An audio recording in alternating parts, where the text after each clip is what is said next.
নিউটাউন এরিয়াতে বেস্ট লোকেশনে ফ্ল্যাট খুঁজছেন, 4,700 টাকা করে পার স্কোয়ার ফিট আছে। এটা একটা কমপ্লেক্স আছে, এখানে কিন্তু অনেকগুলো ফ্ল্যাট অ্যাভেলেবেল আছে, 1 BHK থেকে 4 BHK পর্যন্ত অ্যাভেলেবেল আছে।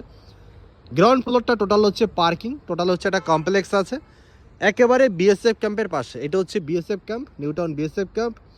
এখান থেকে New Town city centre to metro station হচ্ছে 1.2 কিলোমিটারের মতো ডিস্টেন্স আছে।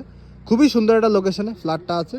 তো আসুন, আপনারা সামনে থেকে আসুন, এখানে কোনো ব্রোকারেজ লাগছে না। সামনে থেকে আসুন, দেখুন, আশা করি ভালো লাগবে। যারা নিউটাউন সাইডে 1 BHK 2 BHK 3 BHK 4 BHK flat খুঁজছেন বাজেটের মধ্যে, তাদের জন্য কিন্তু এখানে একদম পারফেক্ট। 40 লাখের মধ্যে কিন্তু আপনারা 2 BHK পেয়ে যাচ্ছেন, একদম 40 লাখও লাগবে না, তার থেকে নিচে কিন্তু আপনারা 2 BHK পেয়ে যাবেন। তো মোটামুটি যারা বাজেটের মধ্যে নিউটাউন এরিয়াতে ফ্ল্যাট খুঁজেন, এগুলো রাস্তা হবে, এখনও কাজ চলছে। এই হচ্ছে ফ্ল্যাটটা, টোটাল 5খানা ফ্ল্যাট আছে এখানে।